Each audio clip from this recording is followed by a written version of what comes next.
Bienvenue sur The Max Rebo Collection, bienvenue pour une vidéo sur les figurines Vintage Collection du Mandalorian.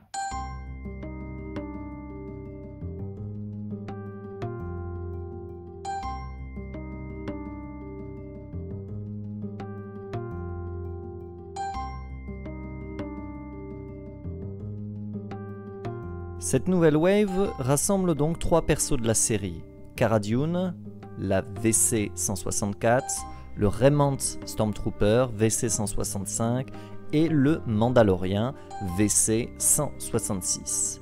Il y a par ailleurs un intrus, le Clone Trooper Phase 1, issu de l'Attaque des Clones, qui est en plus une réédition de la Vintage Collection 45.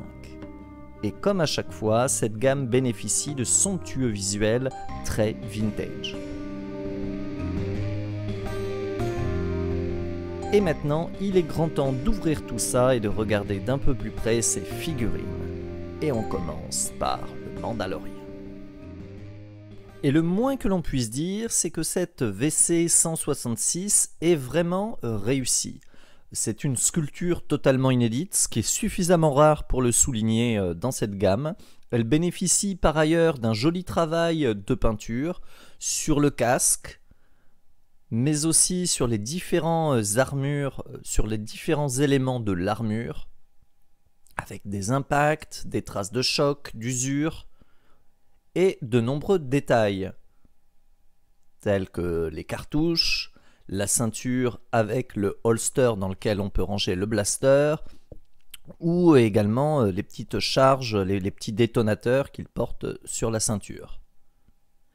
Les puristes auront reconnu la toute première version de l'armure de Din Djarin. Cette cuirasse fait très artisanale, elle est faite de différentes prises de guerre. D'ailleurs, la spalière, c'est l'épaulière, et celle d'un Scarif Stormtrooper. Donc on est vraiment sur l'armure qu'il porte au tout début du pilote. Une version full Beskar devrait sortir plus tard. Alors petit bémol s'il en est un, les différents éléments qui composent l'armure sont sculptés à même la figurine, contrairement à la Black Series où ce sont des éléments indépendants qui ont été fixés dans un second temps, ce qui donnait à l'armure de la Black Series et à la figurine plus de relief et de réalisme. En revanche, le sniper Amban, son arme de prédilection, se clipse parfaitement dans la sangle prévue à cet effet, et ça tient. Côté accessoires, on retrouve un blaster et le fusil sniper Amban. Et maintenant, très rapidement, on teste les articulations. Articulations qui sont nombreuses, les standards de la gamme, et qui réagissent plutôt bien. C'est plutôt souple, c'est plutôt fluide, c'est impeccable.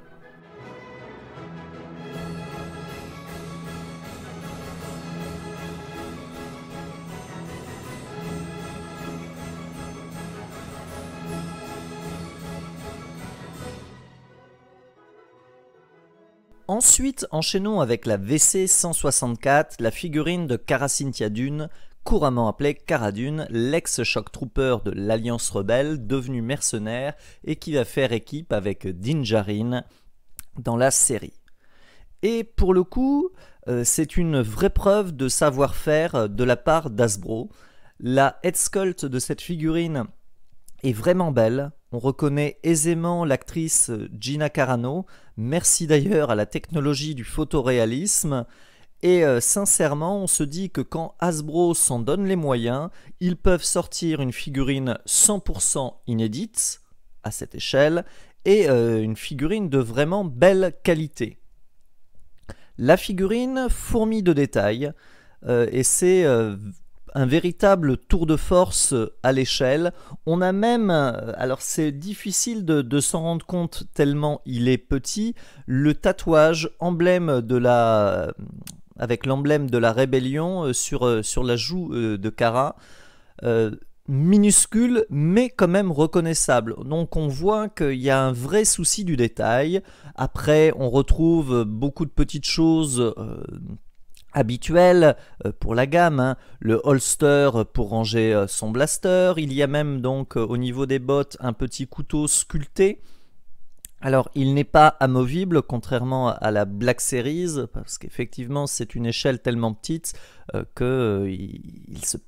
on le perdrait trop facilement.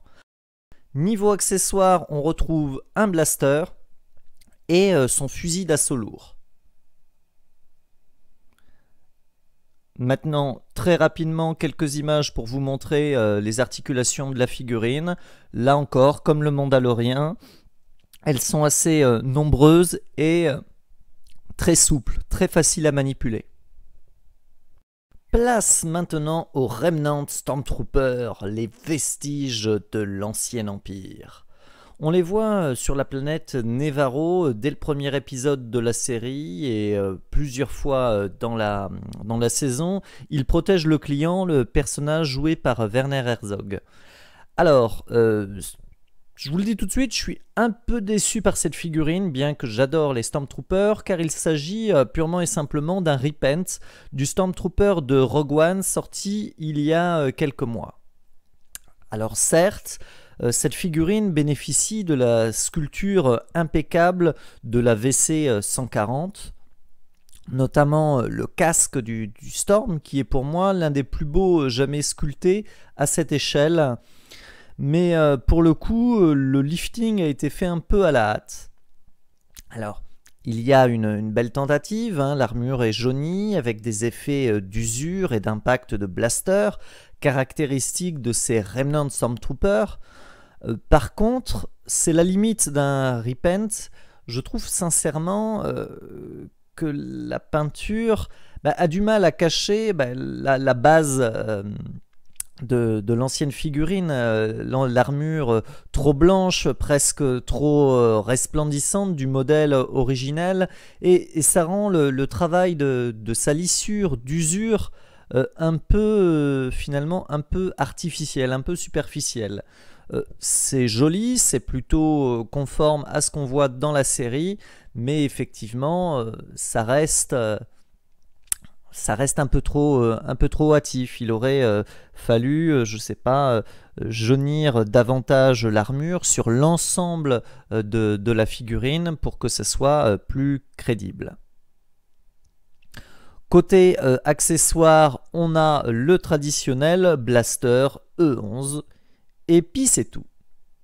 Et niveau articulation, on a encore une fois une figurine qui peut prendre de très nombreuses poses grâce à ces très nombreuses articulations, ce qui sera idéal pour nos dioramas.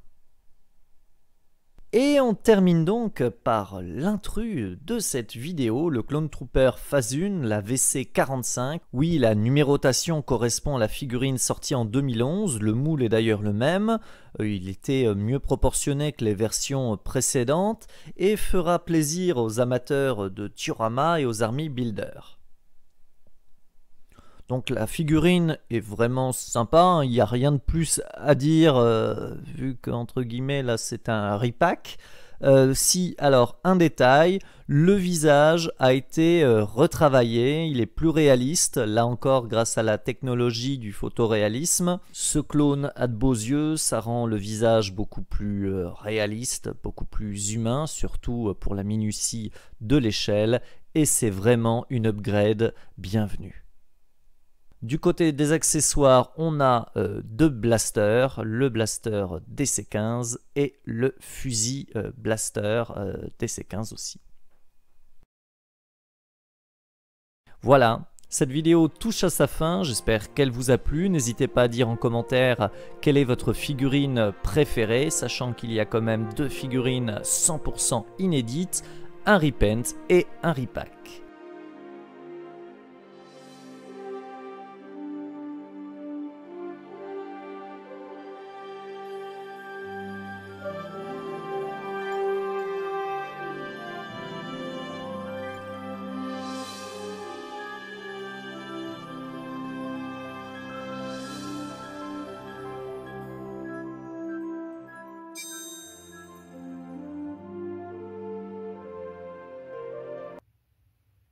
Non, c'est pas possible. Jamais on le prendra pour Baby Yoda. Aïe! Saleté, tiens.